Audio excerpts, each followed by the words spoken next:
Hello, my name is Red. Welcome to Red Rabbit Knits. As it says, I am a knitter. I have been knitting for 15 years, and just recently I got back into sewing and costuming. So I wanted to take you along on some of my journeys and maybe see what kind of fun things come out of my experiments. Anyway, welcome to my desk area. It is very junked up. This is how it usually is. But today, we are not going to be knitting. We're going to be working on a cosplay project that I have been pulling together for the past couple of months. It is a historically based 1860s American Civil War hoop skirt that is a gender-bent Beetlejuice, and if that's a lot for you to take in, I understand. Now, the outer dress has been taken care of. I have a corset and everything, but I wanted to go the extra mile and make some frilly underdrawers, which I know nobody will see except for me, but I wanted to make them. It's something that's going to make me happy.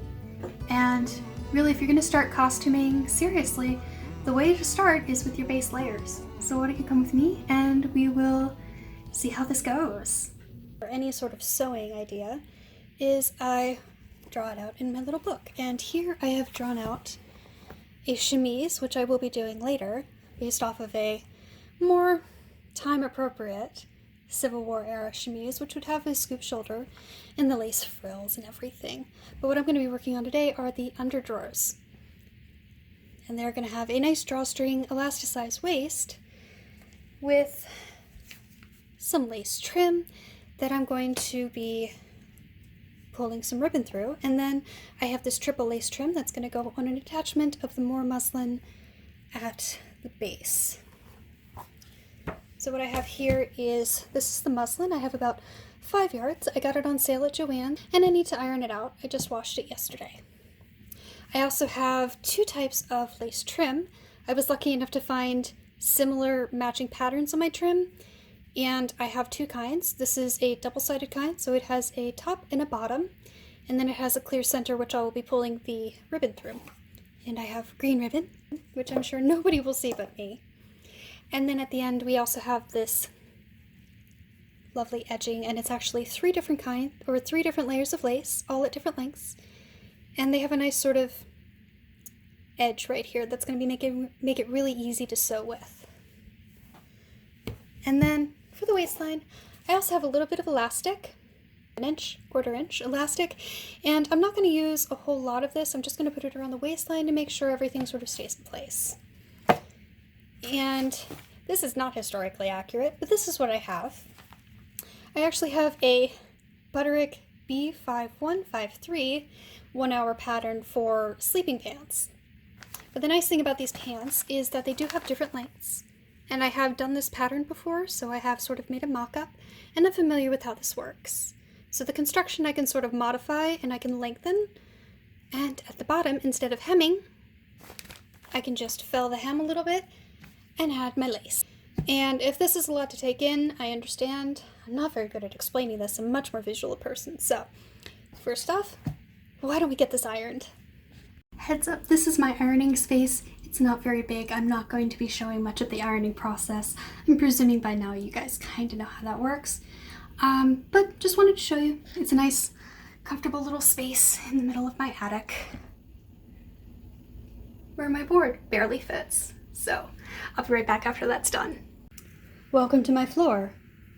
There you can see my cat getting really friendly with my pins. Please don't eat any. So I did record this previously where I was pinning, our pattern down onto our paper. I have previously used this pattern, and I did keep the leg pieces since they will make a nice pair of drawstring pants I can sleep in later, but they were a bit too long for me. The shorts, in fact, were a bit long on me, and when I did a measurement of my waist to my knee ratio, I discovered that I really don't need to add a whole bunch of inches. So what I'm going to do here is just add about 5 inches to the bottom of the original pattern, and we're going to cut from there.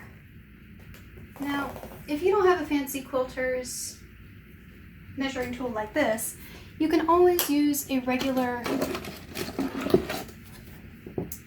plastic or wooden ruler. Inches are the same on both of them. I just happen to really like this nice big one because it keeps all my fabric nice and flat, And if I am using it for long cutting, long straight cutting, it's a lot more durable to my rotary cutter. And as you can see, there's a bit of a curve, so what I'm going to do to this one, which is the back piece, is I'm going to follow this curve.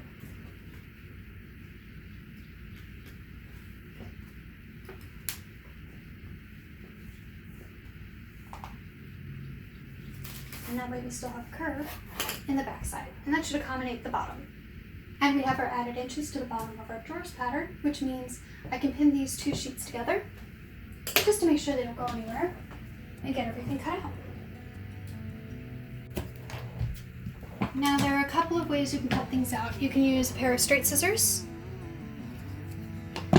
which are good for most things, or you can use a pair of pinking shears, which have these nice little teeth in them. I happen to really like pinking shears if you're not going to do a whole lot to finish your hem, because for woven fabrics like these, which tend to fray, the pinking shears prevent a lot of the fraying from getting to be too much of a problem. But we're not going to worry about that today, because I am actually going to hand fell these seams. So this pattern has a seam allowance attached to it. It's already incorporated in the pattern, so you can cut right up against the paper.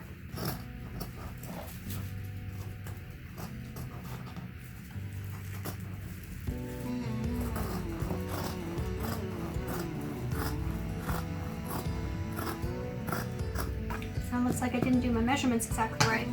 But what I can do here, follow this line and just sort of eyeball it, which you never should do. Don't listen to me. But hey, we have one piece. Let's get the other one out. I'm sure all of the professional YouTube costumers are watching this and screaming at me. Dear God, what are you doing?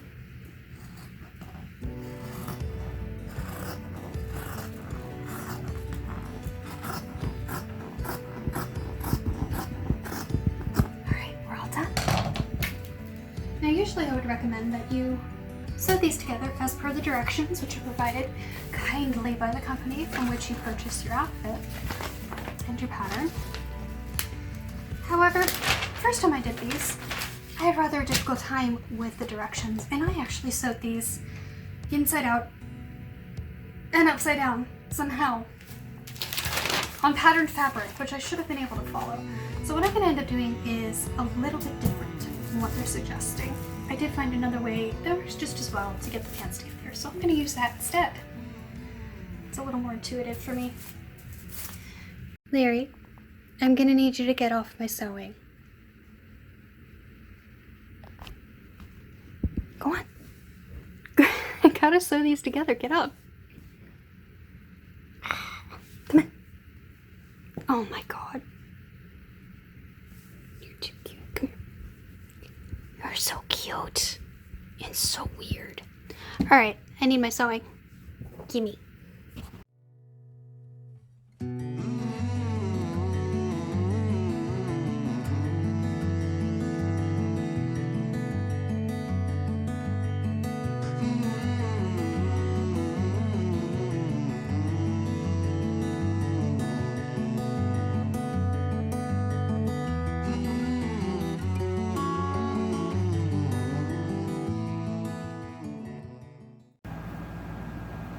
So here's some of the fun reality of sewing. When you make a mistake, don't freak out. Don't get frustrated. Just grab your seam ripper and get to work. Usually these little fixes, when you catch them early enough, aren't that big of a deal. And they only take a couple of minutes to really set to rights. It's later on down the road that you realize if you've made a mistake, might be there for keep. So I have my pieces already picked out. I fixed my mistake, pulled out all of the little threads, and now what I'm actually going to do is I found my two fronts and I have my two backs, and what I'm going to be doing is, instead of sewing down the leg, is what I'm going to do first is sew down the crotch. So right now I'm just pinning in the direction I will be sewing in, and now everything is good and sturdy. I'm going to go ahead and run these through the machine.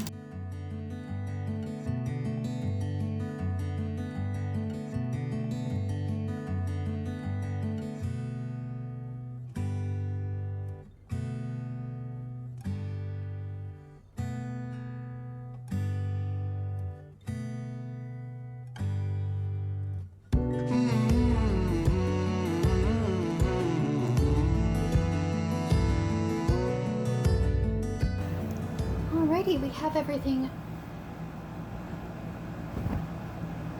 nicely ironed.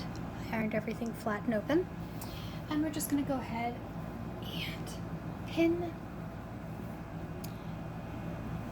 the crotch seam right here where the two seams will meet, all the way down. Alright, we got ourselves a very prickly mess.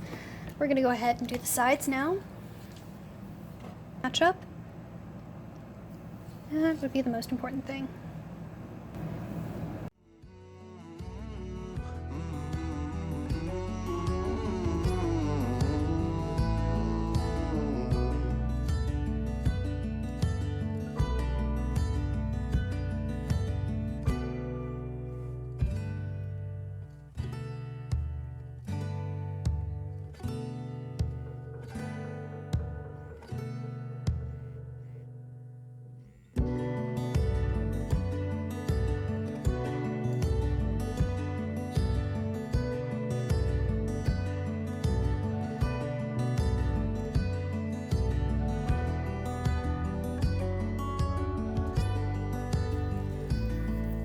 I also went ahead and ironed the hem of my pants, realizing only after that I had not yet felt the seams and did not have to do this step.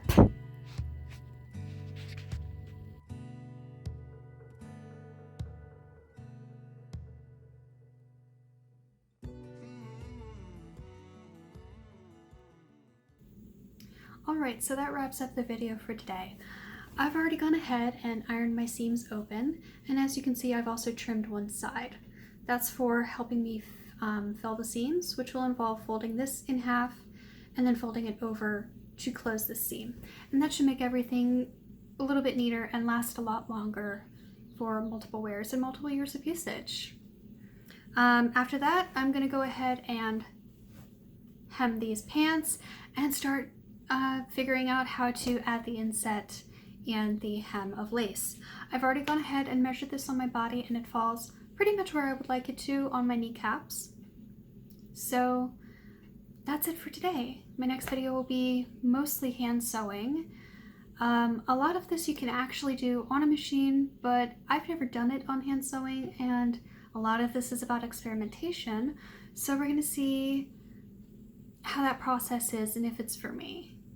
I know a lot of more historical costumers do it this way and highly recommend it, so I figured it was worth a try. Thank you so much for watching. If you liked this video, please hit the like and subscribe button down below, and I'll see you next time. Thanks so much for coming by, and do something creative today.